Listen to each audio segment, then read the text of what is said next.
What is the gravitation? It is the, like, we will definitely, in this concept, we will talk about the universe. We will talk about the universe, or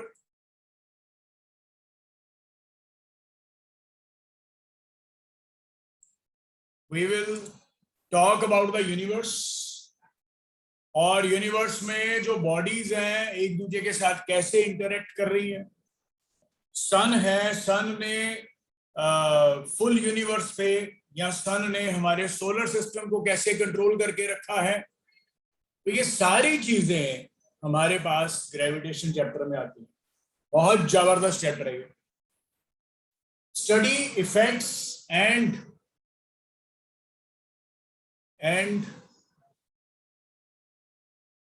the analysis related to the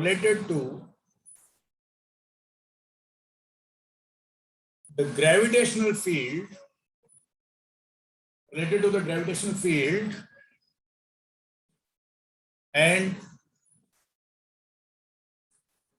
forces in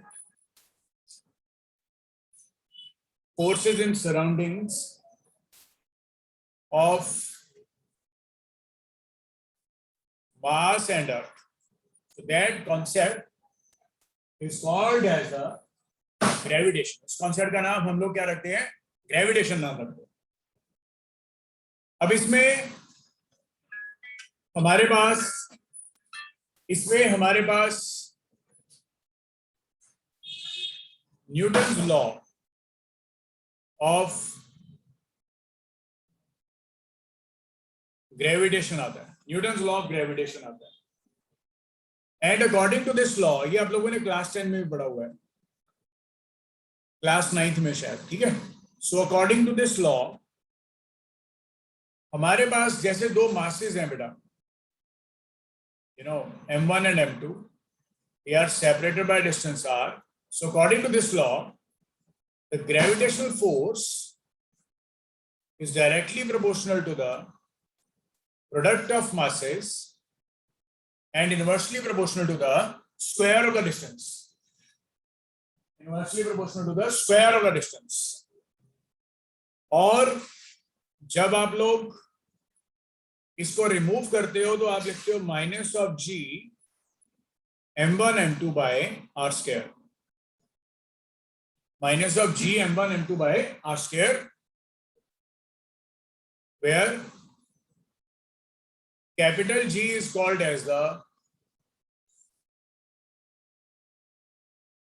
gravitational constant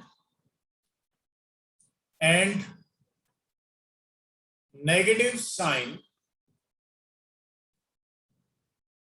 reveals that the force between the masses is attractive in nature.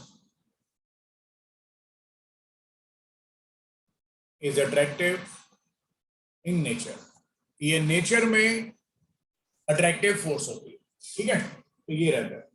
और capital G का value बेटे तुम्हारे पास 6.67 10⁻⁻11 Newton metre square पर kilogram square के बराबर होता है. और जब तुम इसके डायमेंशनल फॉर्मूला की बात करते हो जी के, तो वो m-1 L3 T-2 होता है. ओके, तो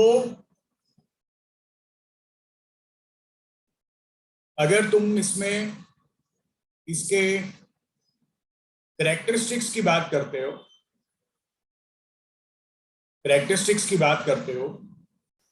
तो सबसे पहले तो तुम ये लिखते हो कि force of gravitation acts between 2 point masses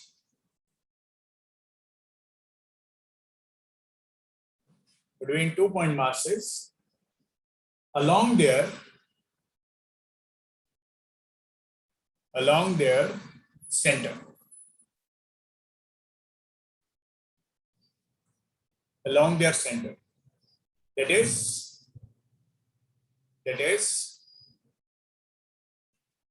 the gravitation is a central force. The gravitational is a central force. जो ग्रेविटेशन है वो सेंट्रल फोर्स है. इसका मतलब सिंपली क्या है बेटा कि जैसे तुम ये कोई बॉडी कंसिडर करते हो या कोई भी दो मासेस करते हो कंसिडर, ये दोनों एक दूसरे को अट्रैक्ट करेंगे और ये जो लाइन ड्रॉ करोगे, लाइन ज्वाइनिंग देयर सेंटर है. जैसे ये बॉडी है और ये बॉडी है, तो ये बॉडीज एक दूसरे को ऐसे अट्रैक्ट करेंगे. ओके बेटा. और दूसरा पॉइंट है बेटे,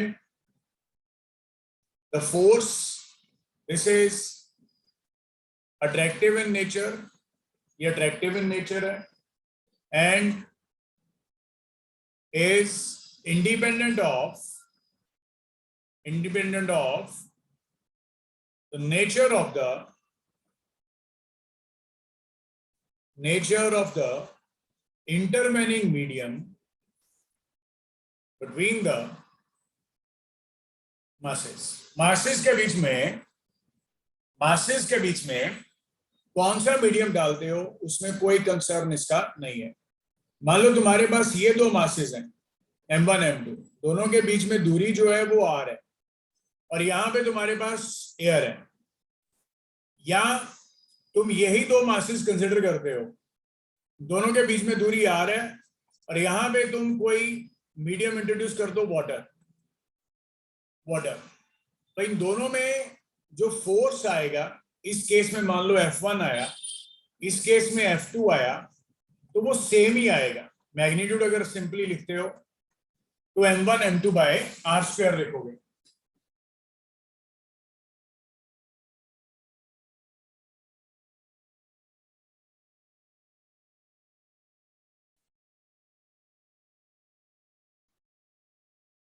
बच्चे क्लियर हो गया ना पॉइंट? तो ये एक जबरदस्त पॉइंट आ गया कि इसमें कोई इसका कंसर्न नहीं होता. और सबसे इंपॉर्टेंट चीज इसमें यह भी आती है कि gravitational force is a conservative force. जो ग्रेविटेशनल फोर्स है ये एक कंजर्वेटिव फोर्स है. Gravitational force is a conservative force. that is work done depends on initial and the final points, but not on the path followed. पर वो path followed पे depend नहीं करेगा. But not on the path followed. ये path followed पे depend नहीं करेगा. इसको तुम याद रखो. और इसमें ये भी बोलते हैं कि gravitational force obeys inverse square law. obeys the inverse square law. तुम बोलोगे इनवर्स स्क्वायर लॉ क्या है? इनवर्स स्क्वायर लॉ होता है बेटे in which the parameter changes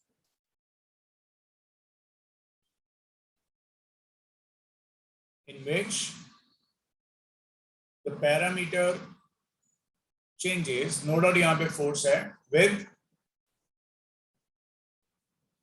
with inverse of the square of the distance. Inverse of square of the distance. उसके हिसाब से ये चेंज करता है. That is called as the gravitational force. और सबसे इंपॉर्टेंट ये भी है, it obeys Newton's third law of motion. ये थर्ड लॉ ऑफ मोशन को ओबे करता है. It obeys the Newton's third law of motion. Third law of motion को ये ओबे करता है.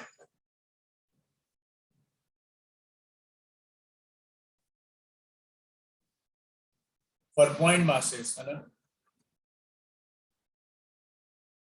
और इसमें एक फोर्स दूसरे फोर्स के ऊपर इक्वल एंड ऑपोजिट फोर्स लगाता है.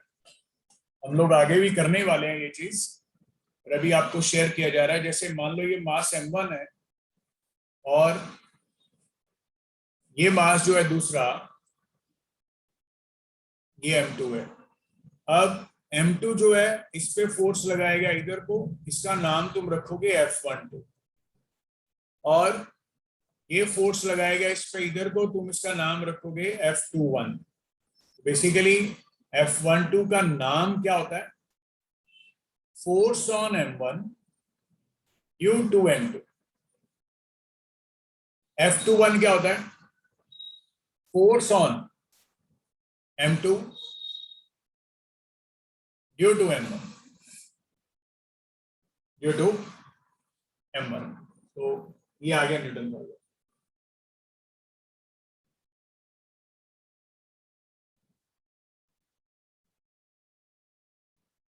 ठीक है, ओके. अच्छा, इसमें एक लिमिटेशन आती है. इसमें एक लिमिटेशन आती है बेटा कि this law is applicable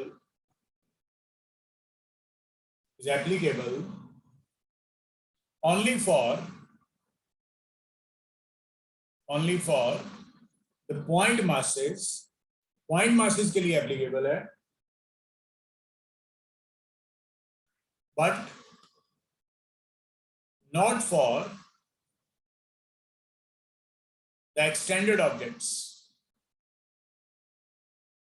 But not for the extended objects. पर एक्सटेंडेड ऑब्जेक्ट्स के अप्लाई नहीं कर सकते. मतलब लॉजिक बहुत सिंपल है. तुम्हारे पास यहाँ पे दो मासेस हैं, तो इन दोनों पे फोर्स लग रहा है, ऐसे करके तुम यहाँ पे अप्लाई कर सकते हो. पर एक अगर पॉइंट मास है, दूसरा एक तुम रॉड कर रहे हो कंसिडर, एक्सटेंडेड ऑब्जेक्ट जैसे रॉड आ गया, तो तुम इस केस में डायरेक्ट फॉर्मूला नहीं लगा सकते. चाहे आप इसका सेंटर ऑफ मास निकाल दो, तब भी आप अप्लाई नहीं कर सकते. तो एक्सटेंडेड ऑब्जेक्ट में क्या बोला जाता है?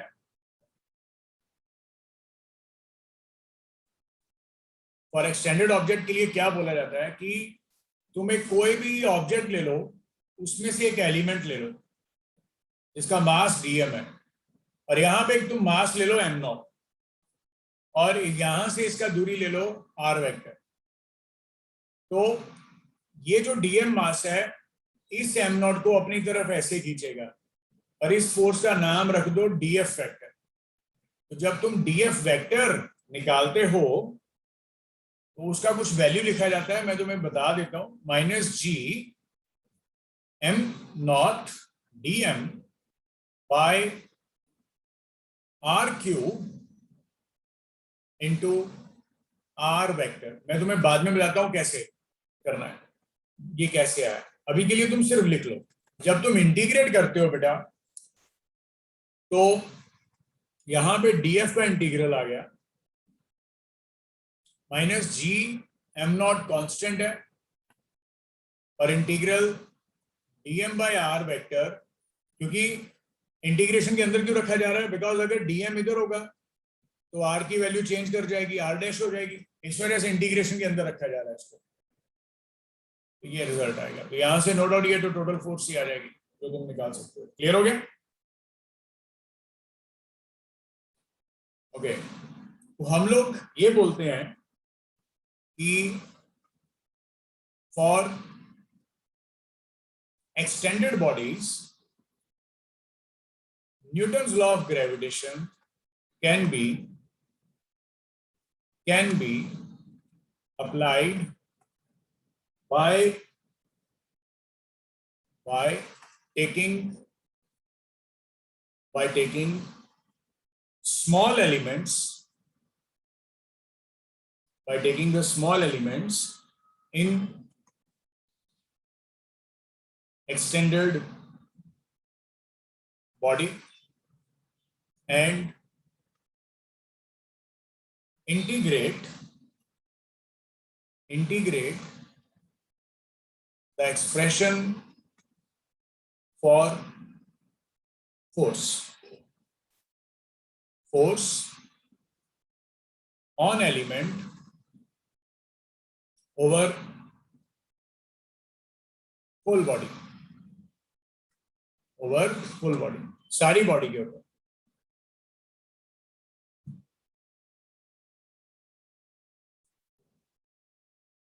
ठीक है, अब इसमें हम लोग क्या बोलते हैं, एक एग्जांपल है हमारे पास। देखिए, अब किसको करना कैसे होता है मैं तुम्हें ये बताने वाला हूं। ठीक है, मेरे साथ साथ करना। तुम्हें एक थिन रॉड के बारे में दिया जा रहा है और एक पॉइंट मास रखा हुआ है m0, और थिन रॉड का मास स्मॉल m और इसकी लेंथ l। अब बोला जा रहा है व्हाट इज द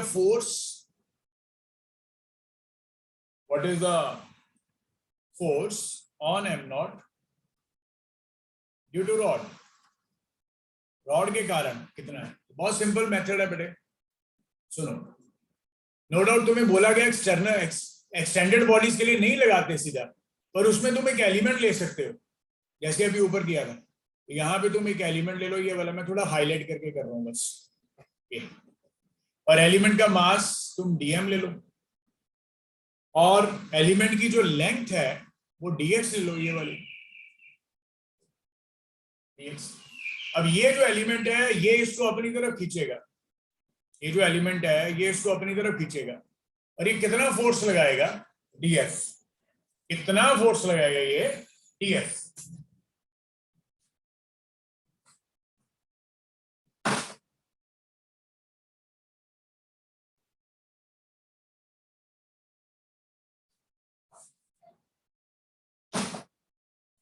कितना फोर्स लगाएगा ये, df। ठीक है, और जब ये df फोर्स लगाएगा तो मान लो इसका ये दूरी, अब ये तुम्हें क्वेश्चन में दे रखा है इस एंड से इस एंड तक का दूरी r है, और इसकी जो लेंथ तुम्हें दे रखी है वो l है। ये तुम्हें दे रखा है ये सारा, ठीक है, और ये dm मास है, ये dx है।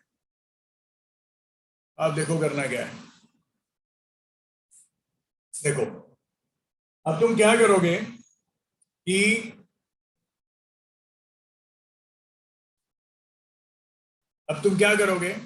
एक एलिमेंट ले लिया, हमें ये क्वेश्चन निकालना था। अब जो मेथड है मैंने तुम्हें बता दिया, क्या किया मेथड में क्या किया, एलिमेंट लिया, कितना dm, लेंथ कितना लिया dx, और यहां से लेके इसका दूरी कितना लिया x, एंड x जो है तो x क्या है, डिस्टेंस किसका, m0 का, कहां से, फ्रॉम एलिमेंट से, बस ठीक है, कहानी खत्म। Now force on m0,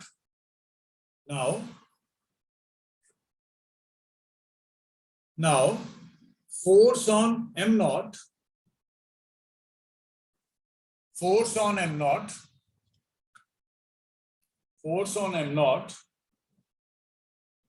by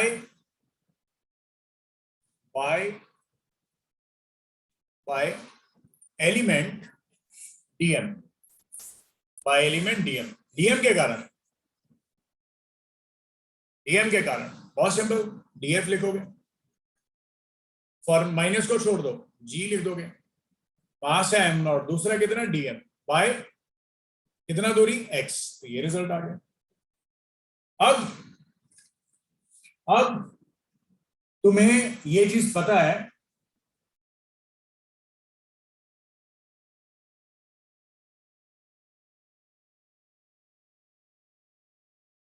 अब तुम्हें ये पता है एज जो रॉड है बेटे, ये एक लीनियर मास डिस्ट्रीब्यूशन है। अच्छा, ये लीनियर मास डिस्ट्रीब्यूशन है। अच्छा, तो लैम्डा क्या होता है?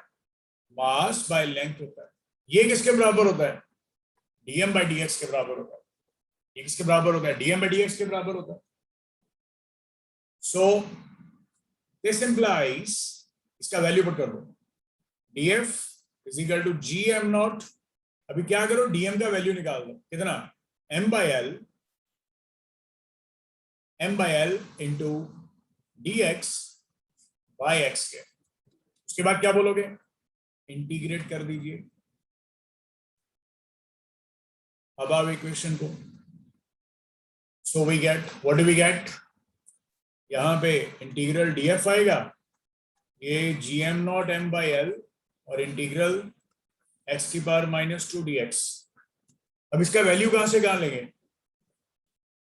कहां से कहां लेंगे इसका वैल्यू? देखो, तुमने एलिमेंट से यहां तक का दूरी ये वाला x लिया, पर इसका जो दूरी का लिमिट है वो कहां से कहां लिया जाएगा?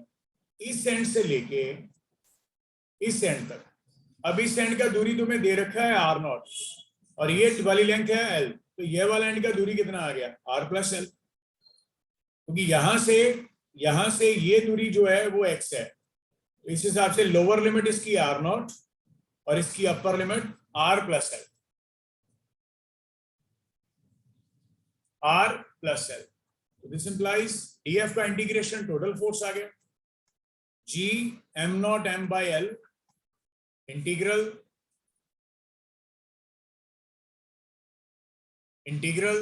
मैं यहां पे लिमिट्स लिख देता हूं। x की लिमिट्स क्या आएगी? From r to r plus L, from r to r plus L. और जब तुम इसको इंटीग्रेट कर रहे हो तो वो आ रहा है x की power -2 + 1 by -2 + 1 from r to r plus L. तो यहां से फोर्स कितना आ रहा है? g m naught m by L by -1 by x from r to r plus L, from r to r plus L. तो यहां से f का वैल्यू जो आएगा वो आएगा जी M naught m by L, ji M not by L. अब ये माइनस जो है, इसको तुम लिख सकते हो अपर लिमिट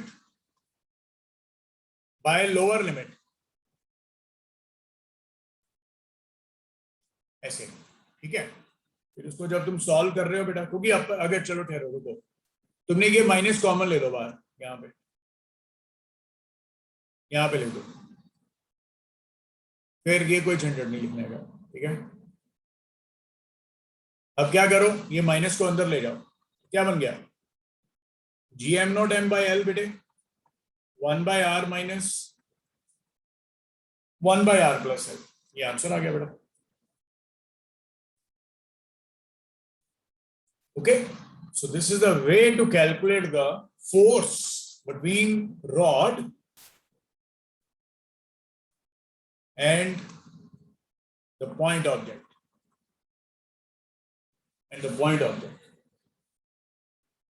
ठीक है, अब ये कॉन्सेप्ट एक नोट कर लो जो मैं तुम्हें बताने वाला हूं। जब जैसे मैंने तुम्हें डिस्कार्ड कर दिया था कि सेंटर ऑफ मास का कॉन्सेप्ट नहीं लग सकता यहां पे,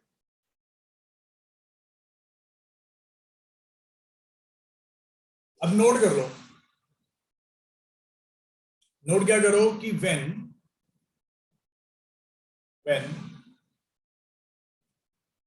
expression of anything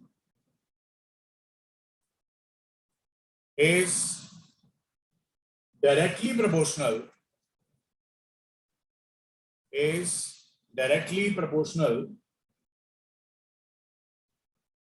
to the distance, then we can apply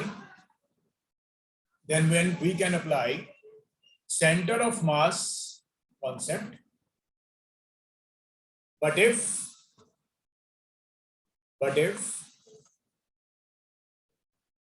inversely proportional,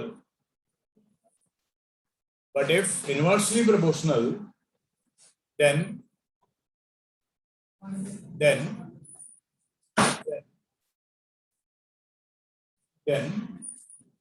we cannot apply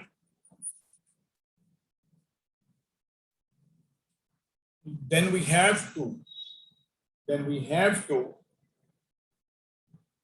apply the integration concept जो अभी हमने करा,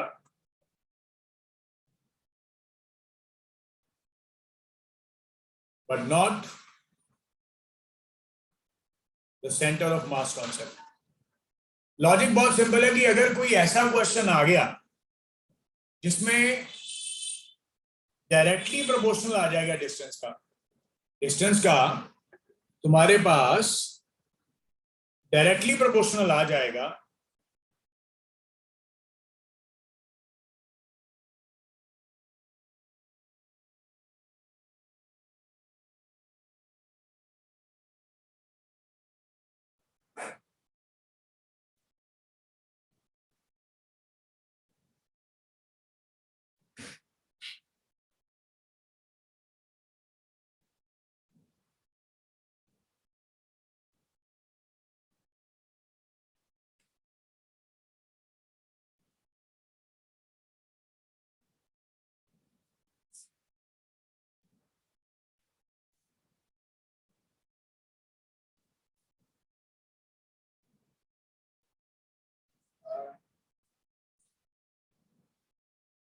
ओके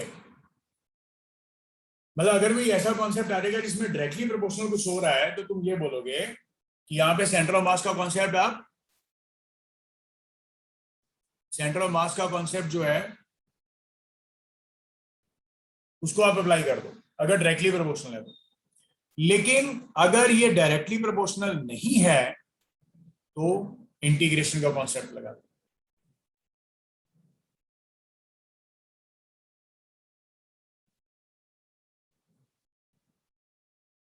ओके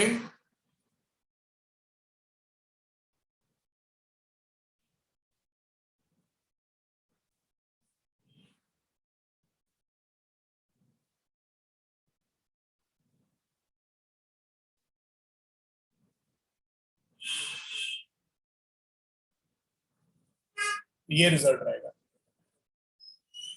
देखिए अब मैं तुम्हें कुछ सिखाने वाला हूं, उसका नाम है बच्चे vector representation of gravitational force. Vector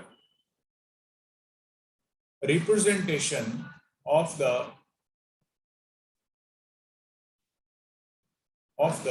gravitational force. Gravitational force का रिप्रेजेंटेशन ये कैसे है ये देखो। यहां पे तुम्हारे पास मास है m1, यहां पे तुम्हारे पास मास है m2 और इस पे फोर्स इधर लग रहा है, इस पे फोर्स इधर लग रहा है। मैंने तुम्हें अभी थोड़ी देर पहले बताया था। और अगर तुम यहां से यहां वाली डायरेक्शन को ड्रॉ करते हो तो उसका नाम तुम रखोगे r12 cap. r12 cap is unit vector drawn from m1 to m2। और अगर तुम यहां से यहां ड्रॉ करते हो तो यहां पे तुम लिखोगे r21 कैप। नो डाउट जो मासेस हैं इनके बीच का दूरी r है। अब मेरे साथ साथ लिखना बेटा, ये जो फोर्स है यहां पे ये देख पा रहे हो r12 cap is minus of r21 cap, क्योंकि तुम्हें पता है ये जो बेटा यूनिट वेक्टर होता है ये बेसिकली क्या होता है, डायरेक्शन होता है, इसलिए। और ये r है और ये तुम्हारे पास क्या है r। अब नेक्स्ट पॉइंट में तुम्हें क्या बोल रहा हूं, नेक्स्ट पॉइंट में क्या बोल रहा हूं कि by Newton law of gravitation,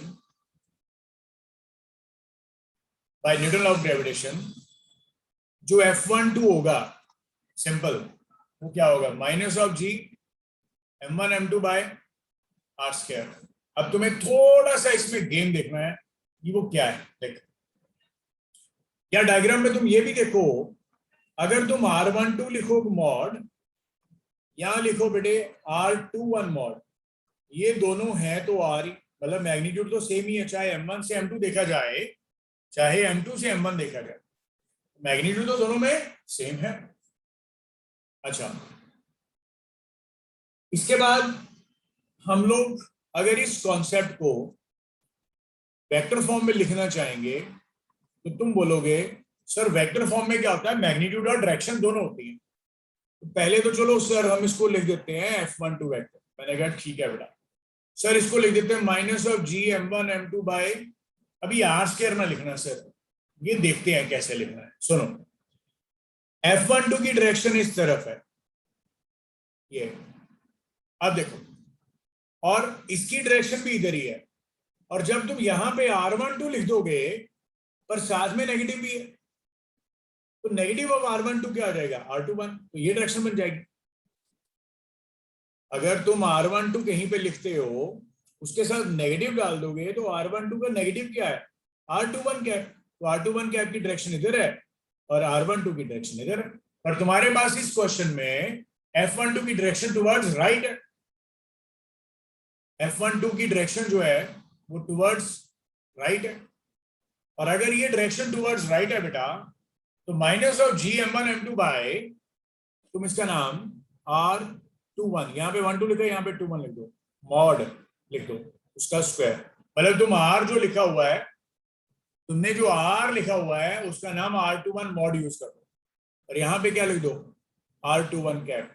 अब तुम बोलोगे sir minus of R21 cap क्या आएगा, R12 कैप, और R12 कैप की डायरेक्शन टुवर्ड्स राइट साइड ही है, तो ये वही डायरेक्शन है जो डायरेक्शन F12 की है। इस वजह से इसको लिखना, और उसके साथ क्योंकि नेगेटिव लगा है तो वो उसको रिवर्स कर रहा है, तो हम लोग प्रेफरेबली उसको R12 नहीं लिख रहे पर R21 लिख रहे हैं। ये लॉजिक है।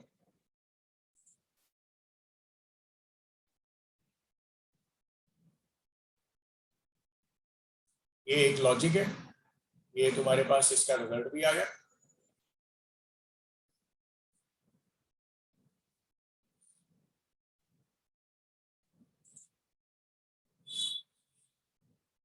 ओके, ये जबरदस्त है, ठीक है। सो बट R21 कैप क्या आएगा, तुम्हें पता ही है, मैंने तुम्हें कराया हुआ है, वेक्टर बाय इट्स मैग्नीट्यूड, याद है ना। A cap is what, a vector by a vector का मैग्नीट्यूड। इस वजह से तुम्हारे पास F12 वेक्टर आएगा, ये आएगा minus of G M1 M2 by what, R21 mod cube, यहां पे डाल दिया ना इसका वैल्यू, साथ में R21 वेक्टर, ये रिजल्ट आ गया। और सिमिलरली बेटा, सिमिलरली 1 2 का नाम तुम 2 1 कर दो, ये बेटा minus of G M1 M2 by R12 mod cube, और यहां पे R12 वेक्टर, ये इक्वेशन नंबर 1, ये equation number 2। So you may से comparing equation 1 and 2, we get, comparing equation 1 and 2 we get the F12 is minus of F21, that is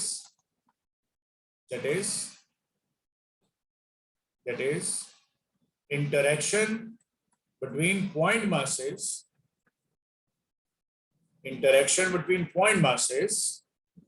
obeys Newton's third law of motion.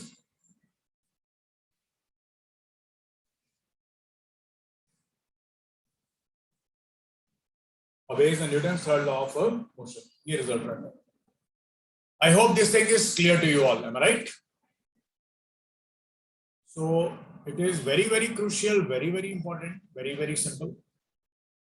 इसको हम लोग कैसे consider कर सकते हैं?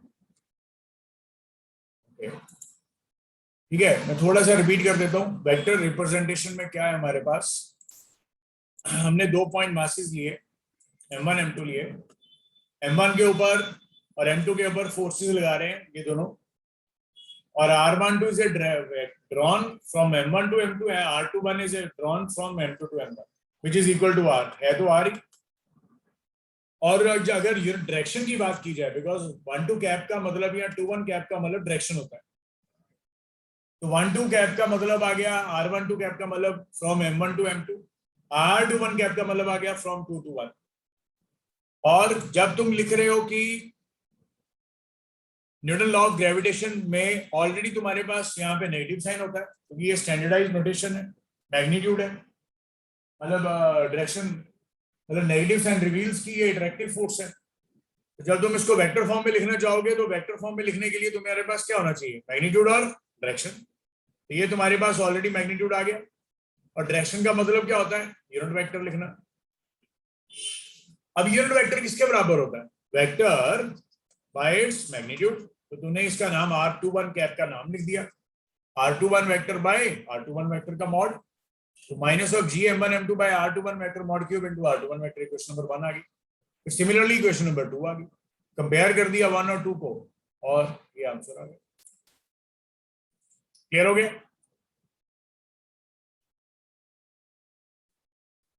Clear हो गया बच्चों? तो ये एक सिंपल सा रिजल्ट है.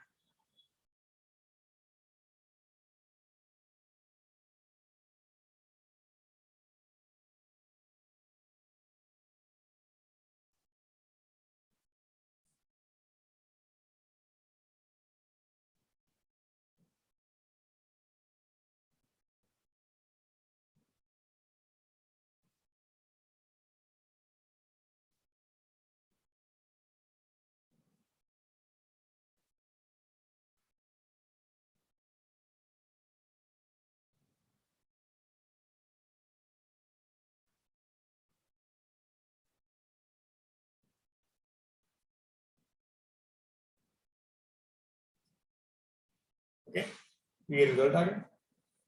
बहुत सिंपल, बहुत जबरदस्त. क्या बात है, लिख सकते हो क्या बात है. अच्छा, उसके बाद तुम्हारे पास आ गया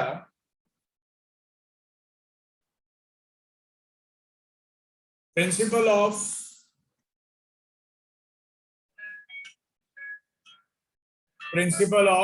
सुपरपोजिशन. प्रिंसिपल ऑफ सुपरपोजिशन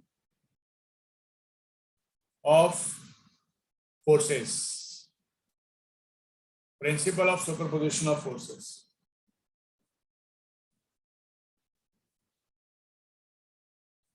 अब ये क्या कहता है? इसमें बेसिकली तुम्हारे पास 2 मासेस थे, तो 2 मासेस क्या कर रहे थे? एक दूसरे पे फोर्स लगा रहे थे. 2 मासेस क्या कर रहे थे? एक दूसरे पे फोर्स लगा रहे थे. और अगर तुम्हारे पास 2 से ज्यादा मासेस आ जाए, 2 से ज्यादा मासेस आ जाए, तो हम लोग कैसे ये प्रिंसिपल लगाते हैं? तो देखिए, हम लोग ये बोलते हैं कि when there are more then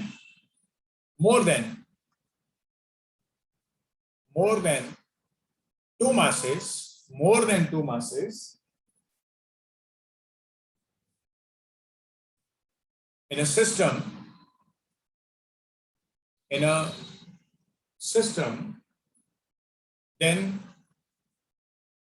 then gravitational force on any mass can be obtained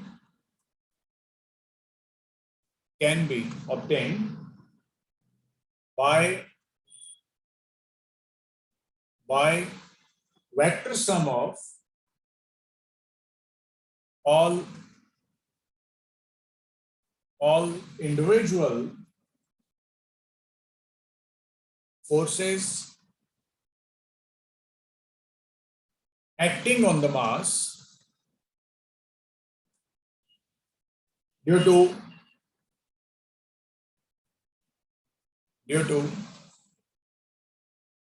all other masses of system.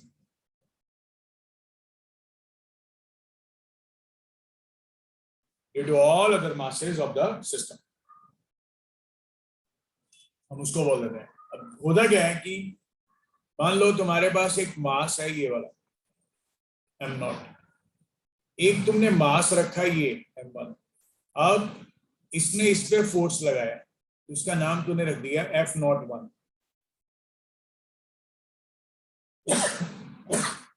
क्योंकि मैंने तुम्हें बताया था ना अभी थोड़ी देर पहले, F12 क्या आता है? Force on m1 due to m2. ये तुम्हें अभी बताया था. तो F01 का मतलब force on m0 due to m1.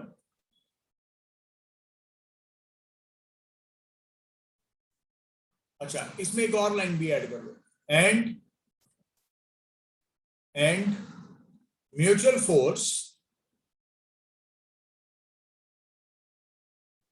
between the masses and the mutual force between the masses is independent of mutual force between two masses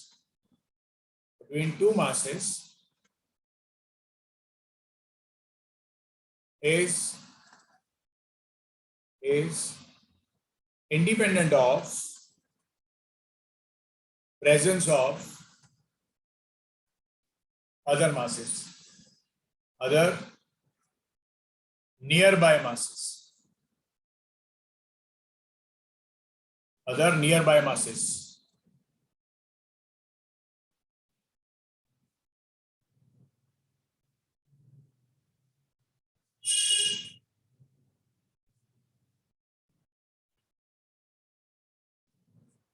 ठीक है.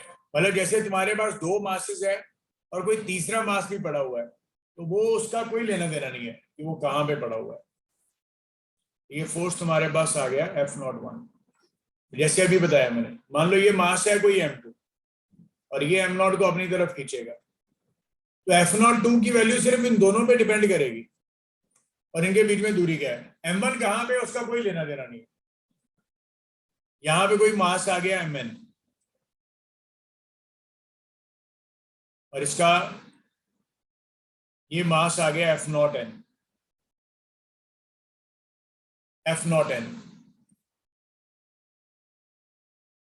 और ये मास निकालेंगे.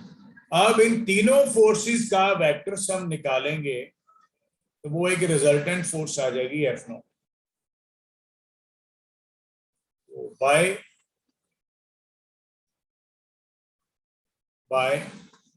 Principal of superposition,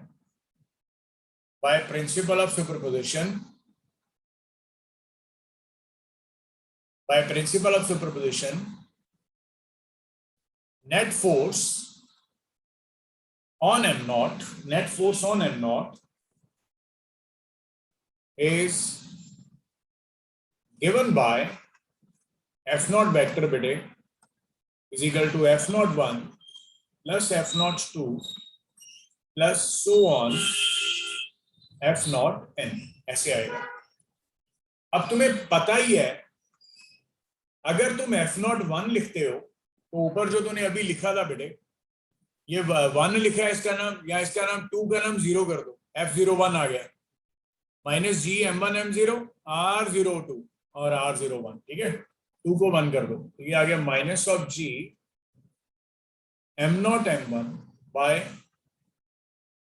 r01 mod cube into r01, फिर f02 minus of G m0 m2 bye बेटा r02 mod cube और r02 vector, फिर so on f0n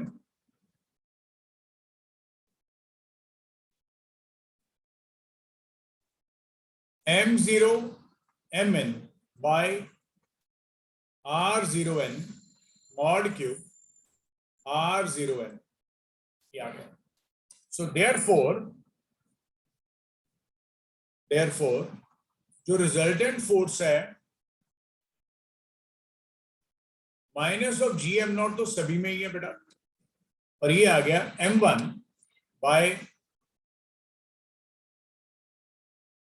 r01 mod cube r01 plus m2 r02 mod cube r02 plus so on mn by r0n mod cube r0n. इसको जब तुम abbreviated form में लिखते हो बेटा, छोटा फॉर्म में, तो तुम ऐसे लिखते हो summation I is equal to 1 to n mi r0i by r0i mod का क्यूब.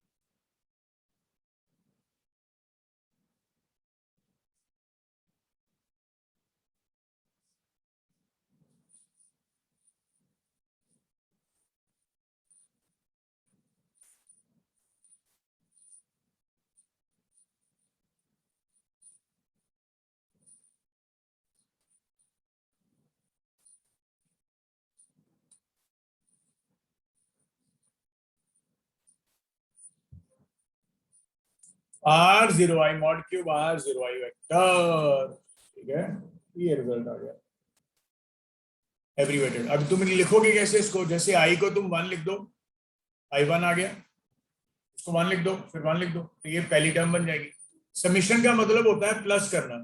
तो जब तुम सारी जगह पे 1 1 लिख दोगे, फिर पहली टर्म लिखने के बाद फिर आगे तुम प्लस का लिख दोगे, और उसके बाद सेकंड टर्म लिखोगे, फिर प्लस लिख के फिर थर्ड टर्म लिखोगे, एंड सो ऑन करके खुश हो जाओगे. क्लियर हो गया सभी को?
ओके, सो ये जबरदस्त चीजें हैं बेटा जिंदगी में तुम्हारे आई.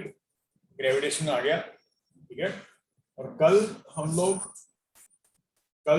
लोग इसको आगे बढ़ाएंगे, इसको सॉल्व करेंगे, और फिर बढ़िया हो जाएगा. ठीक है, कल हम लोग करने वाले हैं ग्रेविटेशनल फील्ड का कॉन्सेप्ट. बहुत बढ़िया है, बहुत जबरदस्त है ये. ठीक है, ग्रेविटेशनल फील्ड.